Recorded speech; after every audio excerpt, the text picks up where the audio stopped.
अस्सलामुअलैकुम, welcome back to my another vlog life with बिनिश।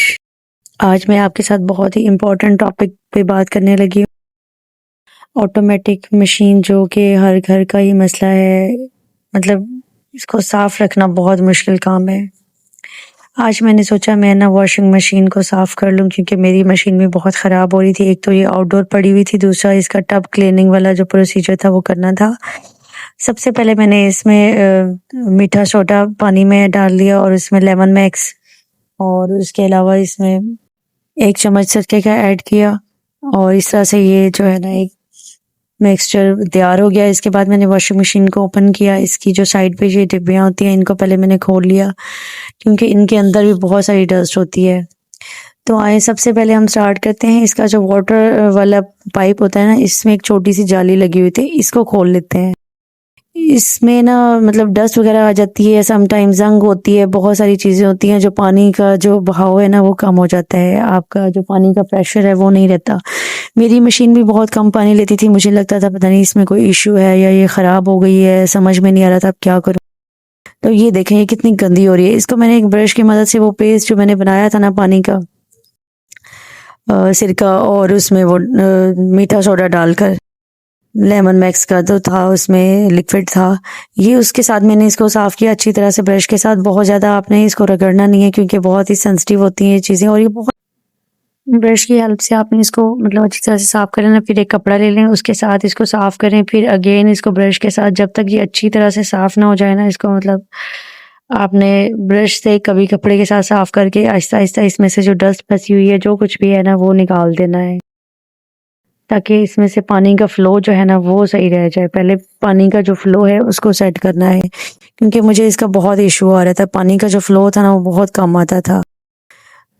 फिर मैंने इसके बाहर से भी सारी सफाई वगैरह डस्टिंग कर दी है जी। इसको अब ओपन करेंगे, और इसका ये जो रैपर था ना ये भी मैंने उतार दिया, क्योंकि ये आउटडोर पड़ी हुई है, तो ये इस पे इसलिए लगा रहने दिया था ताकि ज़्यादा ख़राब ना हो। ओवरऑल मैंने इसकी सारी सफाई करने के बाद अब इसको ना स्टार्ट करेंगे हम टब क्लीनिंग के लिए। स्पंज की मदद से आपने हल्के हाथों के साथ इसको जो है इसका बाहर का जो डिस्प्ले है इसको भी साफ़ कर लेना है, उसको इंटरनली अंदर से भी साफ़ कर देना है, और ये जहाँ पे इसकी ये जो अंदर वाला टब का हिस्सा है इसको भी अच्छी तरह से नीट कर लेना है। ये मशीन मेरी थी तो साफ़ ही, लेकिन मुझे लगा कि अभी इसको ओवरऑल सारी ही सफाई हो जानी चाहिए, क्योंकि रोज़ रोज़ तो ये चीज़ें नहीं होती ना, फिर इतना टाइम भी नहीं होता।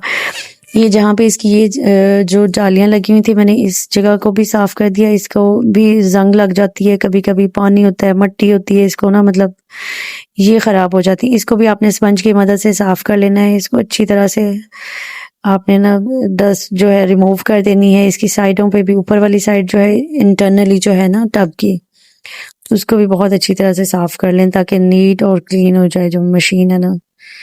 उसके बाद मैंने इसका जो पानी का सप्लाई वाला जो पाइप खोला था ना वो अब इसमें लगा दिया है। इसको अच्छी तरह से आपने फिक्स कर देना है, क्योंकि ये छोटी छोटी जो चीज़ें होती हैं ना, ये भी चीज़ों में सम टाइम ना फॉल्ट डाल देती हैं।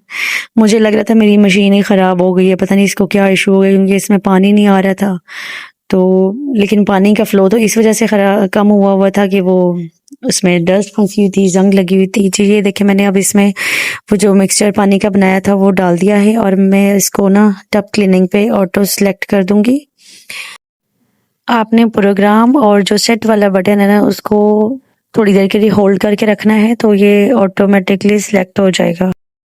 मैंने इसको दबाया तो ये पहले एरियल पे आ गया 40 मिनट्स के लिए, लेकिन टब क्लीनिंग पे नहीं आया। फिर मैंने अगेन इसको दबा के रखा तो ये इस पे ना सिलेक्ट हो गया था। ये देखिए आपके पास ये CH शो होगा स्क्रीन पे। ये इसका जो टब है मैं आपको बाहर से दिखा दूँ। अब ये ना मशीन ने पानी लेना स्टार्ट कर दिया है।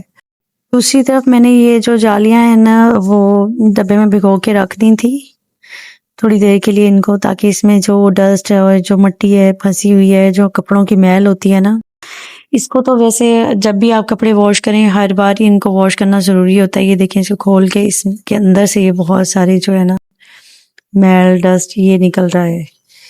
और ये जो मैंने बनाया था पानी का मिक्सचर, इसको भी मैंने उसी में भिगो के रखा ताकि इसकी अच्छी तरह से सफाई हो जाए, ये नीट हो जाए, इसमें से जो चीज़ें फंसी हुई हैं वो भी निकल जाए। क्योंकि ये मैल फिर जो अगर इसमें रह जाती है तो फिर ये कपड़ों को भी ख़राब करती है। अगले वॉश पे जब आप कपड़े वॉश करते हैं तो कपड़े साफ़ नहीं होते, मैले लगते हैं और शाइन नहीं आती कपड़ों में। ये सिर्फ इसी वजह से, क्योंकि इसमें ये पहले से ही डस्ट और जो मैल है वो लगी हुई है। इसको हमेशा अच्छी तरह से साफ़ कर लेना चाहिए हर बार जब भी आप कपड़े वॉश करें। ये ब्रश की हेल्प से मैंने इसको अच्छी तरह से वॉश कर लिया है ताकि इसमें से सारी डस्ट मिट्टी जो भी है कहीं कोनों में लगी हुई है, जम गई है। एक बार वॉश करने के बाद मैंने इसको फिर से उसमें ना डिप करके रख दिया था थोड़ी देर के लिए, तकरीबन 1 घंटा कम से कम। 1 घंटे के बाद मैंने दोबारा फिर इनको ब्रश की मदद से वॉश किया तो ये काफ़ी नीट और बहुत साफ़ हो गई थी। ऐसा लग रहा था जैसे आज ही न्यू लाई। ये क्लोजली आप इसका एक बार व्यू देखें कितनी नीट और साफ़ हो गई है। मैंने वैसे अपनी सेटिस्फेक्शन के लिए वॉश करने के बाद इनको एक बार फिर से भिगो के रख दिया था ताकि ये मज़ीद जो भी कुछ इसमें कोई पुराना मैल या छोटी छोटी जगहों पे जो चीज़ें फंस जाती हैं, कपड़ों के धागे हो जाते हैं, इस तरह की चीज़ें जो है ना, मेरा ये था कि ये सारी चीज़ें आज बिल्कुल साफ़ और नीट हो जाए, एक बार तो चमक जाए ना। और सेटिस्फेक्शन भी इंसान की तभी होती है जब एक चीज़ नीट एंड क्लीन अच्छी तरह से हो जाए। ऐसे तो नहीं ना कि आपने काम किया तो आधा अधूरा नीटनेस नज़र ही ना आए उसमें। तो ये देखिए जी, मैंने इसको फिर एक बार आप क्लोजली देखें, इसकी साइडें भी अच्छी तरह से इसको ब्रश की मदद से ना मैंने साफ़ कर लिया है। लेकिन आपने उसी पेस्ट में वो जो था ना मीठे सोडे का जो पेस्ट बनाया था उसमें ही आपने इसको साफ़ करना है ताकि ये अच्छी तरह से उतर जाए। जो इसके साथ बहुत पुराना है, जो जम जाता है, फिक्स हो जाता है। और दूसरी तरफ मशीन ने पानी लेना शुरू कर दिया है। अभी इस पे ये शो हो रहा है CH, मतलब जब तक इसका पानी का लेवल कंप्लीट होगा ये ऐसे ही शो कराएगा। मशीन का जो वाटर लेवल है ना इसमें ऑटोमेटिकली सेट है। जब ये इसका कंप्लीट हो जाएगा तो ये खुद ब खुद चलना स्टार्ट हो जाती है। और इसमें जो वॉशिंग का जो टाइम है, जिस तरह से आम रूटीन में कपड़े वॉश करते हैं इसी तरह से चलती रहेगी और उसके बाद ये ना खुद ही पॉज हो जाती है। पॉज होने के बाद कम से कम ये 12 घंटे लेती है जो इसमें फिक्स है ऑटोमेटिकली। इसको हम अपनी मर्ज़ी से मॉडिफाई नहीं कर सकते, इसमें कोई भी हम चेंजिंग नहीं कर सकते।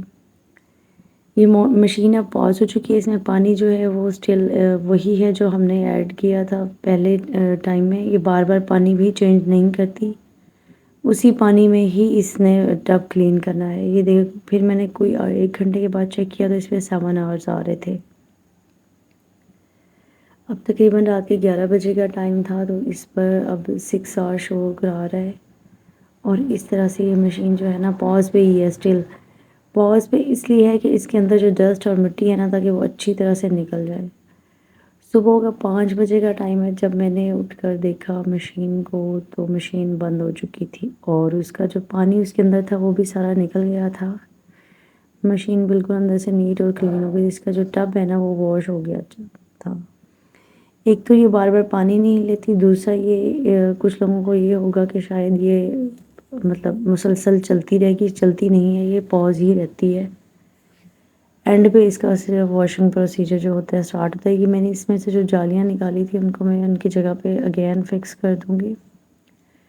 ये भी बहुत एहतियात के साथ आपने फ़िक्स करनी है, कहीं से टूट ना जाएंगे। ये भी एक टेक्निकली काम होता है इनको फिक्स करना और निकालना। आई थिंक मशीन को एटलीस्ट 6 मंथ में लाजमी टब क्लीन कर लेना चाहिए और इसकी एक ओवरऑल सारी जो है ना क्लीनिंग बहुत ज़रूरी है क्योंकि कपड़ों में शाइन नहीं आती, कपड़े साफ़ नहीं होते। सिर्फ इसी वजह से नहीं होते क्योंकि टब में बहुत सारा मैल जम जाता है और इसमें डस्ट पड़ जाती है तो कपड़े साफ़ नहीं होते। इसकी क्लीनिंग बहुत ज़रूरी है और इस तरह से ना मशीन की लाइफ भी बढ़ जाती है। लॉन्ग टाइम मशीन को चलाने के लिए इसकी सर्विस जो है ना और क्लीनिंग बहुत ज़रूरी है और इसको अच्छी तरह से लाजमी क्लीन कर लिया करें ताकि ये ज़्यादा देर चल सके। और इस तरह की जो चीज़ें होती हैं ये लॉन्ग लाइफ होती हैं, इनको चलाने के लिए इनकी सफाई भी नहायत ज़रूरी है। आज की वीडियो पसंद आई तो लाइक शेयर कर दीजिएगा और चैनल को लाजमी सब्सक्राइब कर लें। अल्लाह हाफिज़।